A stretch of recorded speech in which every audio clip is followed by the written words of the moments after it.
مسلمانوں کے لیے جمعہ کا دن کیوں خاص ہے؟ حضرت آدم اور حضرت حوا کو زمین پر ایک ساتھ اتارا گیا۔ اس وقت ان کے پاس کوئی لباس نہ تھا۔ جب حضرت آدم کو گرمی محسوس ہوئی تو انہوں نے حضرت حوا سے کہا، مجھے گرمی ستا رہی ہے۔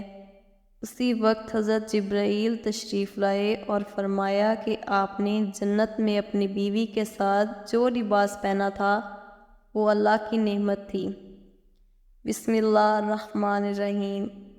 اللہ تعالیٰ کا انسانوں پر بے شمار احسانات اور بے حساب نعمتیں ہیں جن کا ذکر ادا کرنا ہر بندے پر واجب ہے۔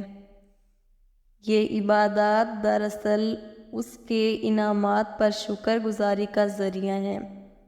جب بندہ اللہ کی نعمتوں کا شکر بجا لاتا ہے تو اللہ تعالیٰ اپنی مزید نعمتوں سے نوازتا ہے۔ اللہ نے کچھ ایام کو خاص طور پر اپنی رحمتوں کے نزول کا ذریعہ بنایا ہے اور ان دنوں میں بندوں کے گناہ معاف کیے جاتے ہیں۔ انہی خاص دنوں میں جمعہ کا دن نمایاں حیثیت رکھتا ہے۔ اسی دن اللہ تعالیٰ اپنے بندوں کے اعمال قبول فرماتا ہے اور اپنی رحمت سے گناہوں کو معاف فرماتا ہے۔ حضرت ابو ہریرہ رضی اللہ عنہ سے روایت ہے کہ رسول صلی اللہ علیہ وآلہ وسلم نے فرمایا، ان تمام دنوں میں جن میں سورج طلوع ہوتا ہے، یعنی ہفتے کے 7 دنوں میں سب سے افضل دن جمعہ کا ہے۔ اسی دن اللہ نے حضرت آدم علیہ السلام کو پیدا کیا، اسی دن وہ جنت میں داخل ہوئے، اسی دن انہیں جنت سے دنیا میں بھیجا گیا اور قیامت بھی اسی دن قائم ہو گئی۔ جمعہ کا دن بے حد قیمتی اور بابرکت ہے، ہفتے کا سردار اور سب دنوں سے افضل دن ہے۔ اس دن کی عظمت کے لیے یہ کافی ہے کہ اللہ تعالیٰ نے اس دن کی قسم کھائی۔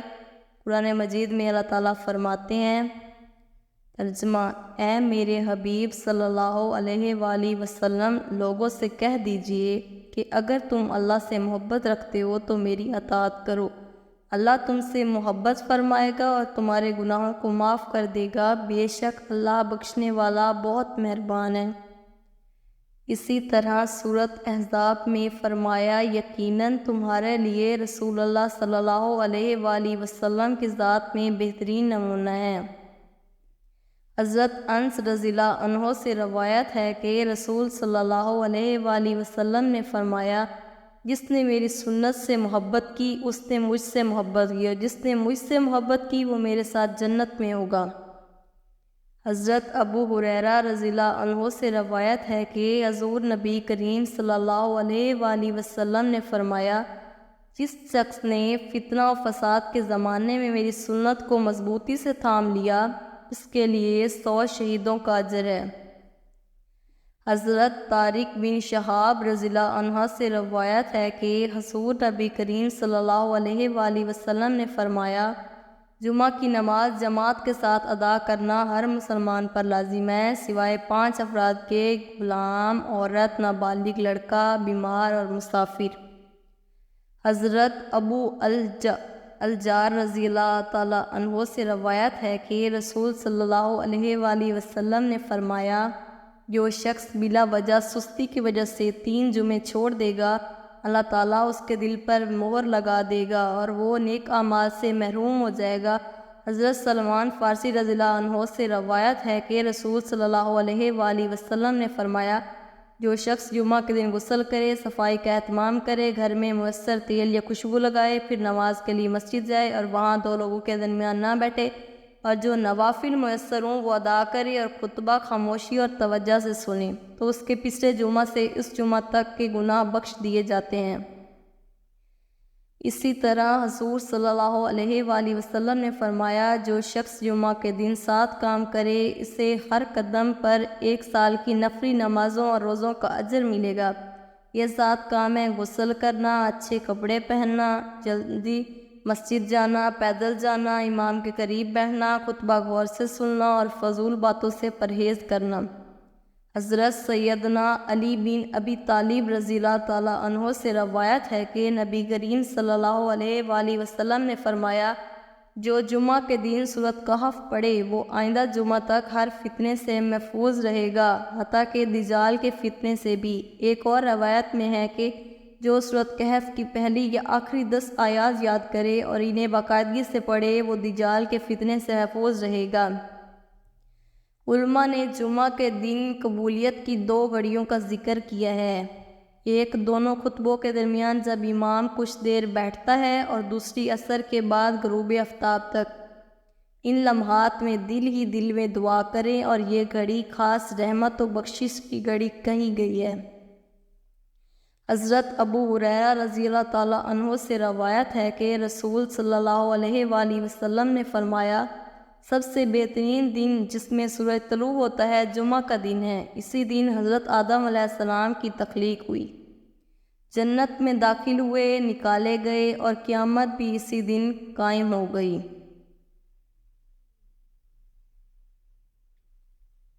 حضرت خضر علیہ السلام کا نام بلیہ، کنیت ابو العباس اور لقب خضر ہے۔ آپ کے والد کا نام ملکان تھا، جہاں بیٹھتے تھے وہاں ہریالی اگ جاتی، اس لیے آپ کو خضر کہا جاتا ہے۔ جو مسلمان آپ کا اور آپ کے والد کا نام یاد رکھے گا انشاءاللہ اس کا خاتمہ ایمان پر ہوگا۔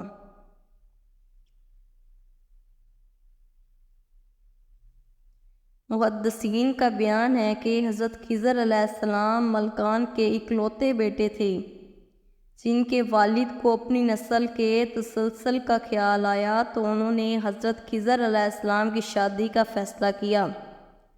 حضرت خضر علیہ السلام ہر وقت عبادت میں مصروف رہتے تھے اور انہیں دنیاوی رغبت نہ تھی، لیکن والد کے اصرار پر ان کی شادی ایک حسین و جمیل لڑکی سے کر دی گئی۔ شادی کی پہلی رات حضرت خضر علیہ السلام نے اپنی زوجہ کی طرف توجہ نہ دی اور عبادت میں مصروف رہے۔ صبح انہوں نے لڑکی سے درخواست کی کہ وہ لوگوں کے سوالات پر کہے کہ سب ٹھیک ہے، اور لڑکی نے وعدہ کر لیا۔ تاہم کچھ لوگوں نے حضرت خضر علیہ السلام کے والد سے شکایت کی، جس پر والد نے ایک دائی کے ذریعے لڑکی کی حالت معلوم کی اور دائی نے بتایا کہ لڑکی کنواری ہے۔ اس پر والد نے مشورہ دیا کہ شاید ایک غیر باکرہ عورت حضرت خضر علیہ السلام کے لیے بہتر ہو، اور دوبارہ شادی طے کر دی۔ دوسری رات بھی حضرت خضر علیہ السلام عبادت میں مشغول رہے، جس پر نئی زوجہ نے زار و افشا کر دیا کہ حضرت خضر علیہ السلام نے ان سے کوئی تعلق قائم نہیں کیا۔ اس پر والد نے غصے میں آ کر انہیں کمرے میں قید کر دیا اور دروازے پتھروں سے بند کروا دیے۔ 2 دن بعد والد کو پچھتاوا ہوا اور کمرہ کھولا تو حضرت خضر علیہ السلام وہاں موجود نہ تھے، اور لوگ حیران رہ گئے۔